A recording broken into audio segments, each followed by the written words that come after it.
Assalamualaikum warahmatullahi wabarakatuh. Yang terhormat Ibu Fitriana selaku dosen pengampu mata kuliah Ilmu Kesehatan Masyarakat serta teman-teman yang berbahagia. Saya Ikan Nurma Aprianti selaku moderator dalam jalannya presentasi kali ini. Kami dari kelompok 2 dengan anggota Imelia Saiputri dengan NIM akhir 001, Haidar Zaki dengan NIM akhir 002, dan saya sendiri, Kanurma Aprianti dengan NIM akhir 005, Naila Zakia dengan NIM akhir 014, Jesi Tamara dengan NIM akhir 021, dan Atika Ivana dengan NIM akhir 038. Kami akan mempresentasikan hasil diskusi kelompok kami, yaitu tentang masalah gizi pada anak sekolah dasar. Sebelumnya, pengertian anak sekolah dasar adalah mereka yang berusia antara 6 sampai 12 tahun atau biasa disebut dengan periode intelektual. Pengetahuan anak akan bertambah pesat seiring dengan bertambahnya usia. Keterampilan yang dikuasai pun semakin beragam.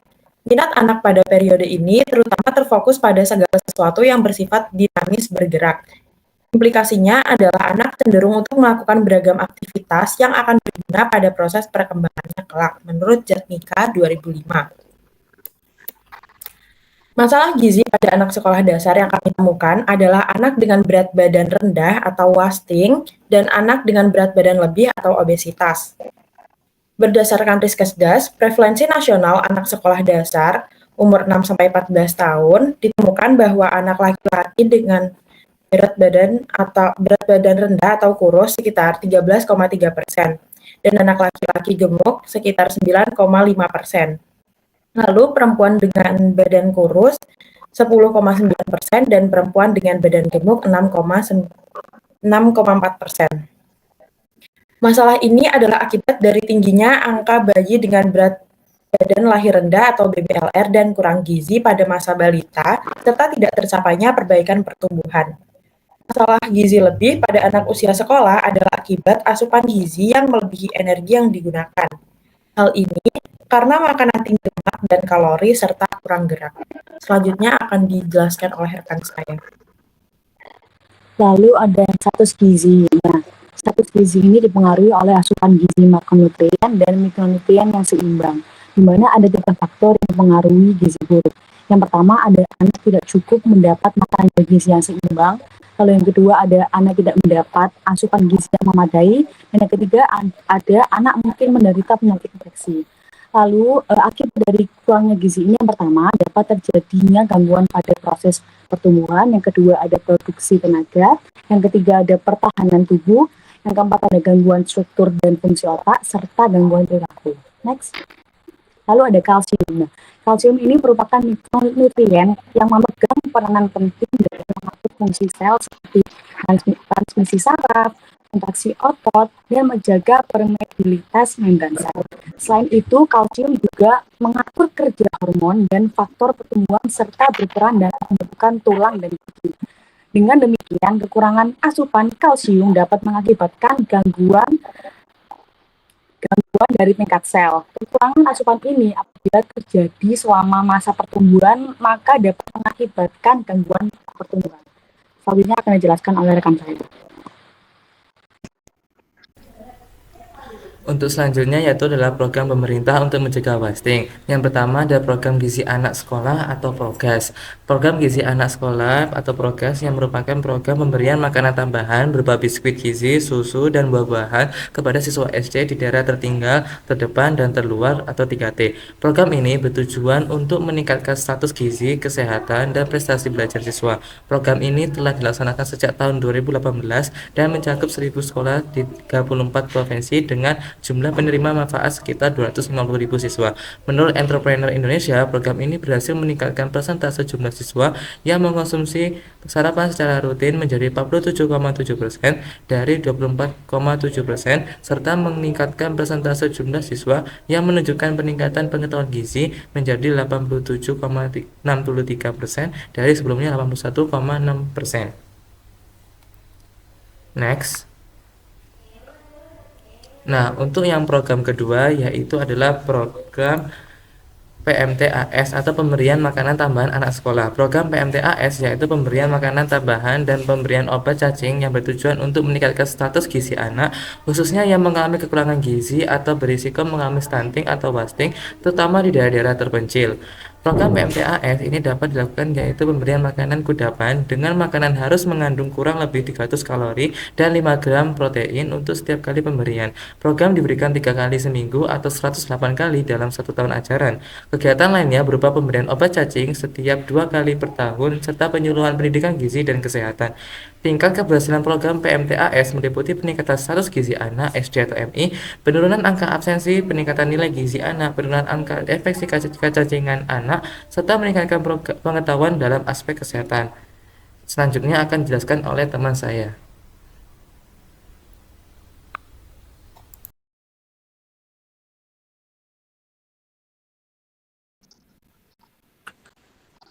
Oke, terus selanjutnya ada yang pertama program pemerintah mencegah overweight atau bisa disebut dengan obesitas. Obesitas pada usia anak sekolah menjadi masalah masyarakat. Anak yang mengalami obesitas pada usia sekolah 75%-nya akan mengalami obesitas. Tujuan kegiatan ini adalah untuk membantu masyarakat dalam menyukseskan program healthy, stress, dan menjadikan sekolah sebagai sekolah peduli obesitas. Pendampingan perilaku makan dan aktivitas fisik pada siswa SD yang mempunyai status gizi gemuk dan obesitas, melakukan pemantauan status gizi, selanjutnya melakukan peningkatan kapasitas menjaga makanan tentang menjaga makanan yang baik dan sehat. Next. Dan yang kedua ada program pemerintah mencegah overweight. Salah satu upaya peningkatan kesehatan adalah perbaikan gizi terutama pada usia sekolah, khususnya anak umur 6 sampai 12 tahun. Makan pagi atau sarapan adalah kegiatan mengkonsumsi makanan yang mengandung gizi seimbang dan memenuhi 20% sampai 25% dari kebutuhan energi total dalam sehari. Nah, yang kedua ada sarapan pagi pada anak. Sekolah bertujuan untuk mencukupi kebutuhan energi selama beraktivitas di sekolah serta dapat meningkatkan konsentrasi dan daya ingat. Dan yang ketiga, sarapan sebaiknya mengandung sumber karbohidrat, protein, tinggi serat dan melewatkan sarapan karena dapat beresiko untuk menjadi obesitas dan memiliki gangguan kesehatan. Dan yang terakhir ada yang kelima yaitu obesitas dapat terjadi karena ketika anak tersebut melewatkan sarapan dan merasa lapar, maka konsumsi makanan berlebihan lebih tinggi dan didapatkan dari makanan jajanan. Selanjutnya bisa diteruskan oleh saya. Baik, berikutnya adalah SDM apa saja yang berperan dalam pencegahan wasting dan juga overweight. Yang pertama ada tenaga medis dan kesehatan. SDM ini meliputi dokter, perawat, ahli gizi, dan juga tenaga kesehatan lainnya yang memiliki pengetahuan dan keterampilan dalam mengidentifikasi, mengobati, serta memberikan perawatan yang sesuai untuk anak yang mengalami wasting dan juga overweight. Lalu yang kedua ada nutrisionis. SDM ini memiliki pengetahuan khusus dalam bidang gizi dan dapat memberikan penilaian gizi yang akurat, perencanaan diet, serta memberikan edukasi kepada orang tua ataupun pengasuh tentang pentingnya gizi yang seimbang. Lalu berikutnya ada tenaga sosial. SDM ini meliputi pekerja sosial, konselor, ataupun tenaga kesejahteraan lainnya yang dapat memberikan dukungan emosional dan juga sosial kepada anak maupun keluarga yang terkena dampak wasting dan juga overweight. Lalu yang keempat ada orang tua. Orang tua juga memegang peran penting dalam pencegahan overweight dan juga wasting yang dialami oleh anak, karena orang tua harus memiliki pemahaman terhadap pemenuhan nutrisi pada anak. Selanjutnya akan dijelaskan oleh teman saya. Yang keenam ada Dinas Pendidikan dan Dinas Kesehatan.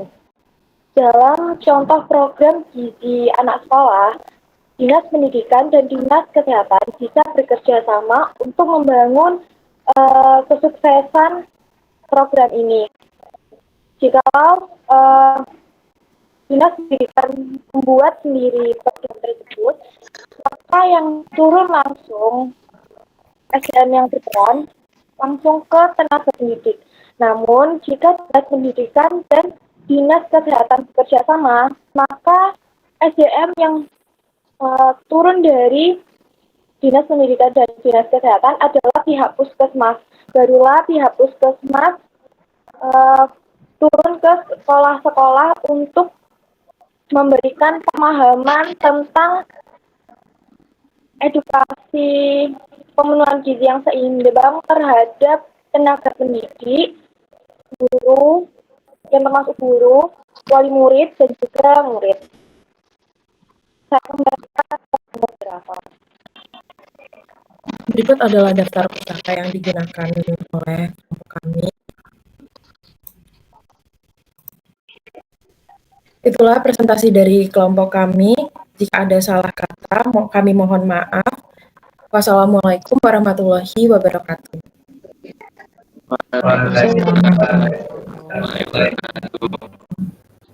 Pertanyaan dong kakak.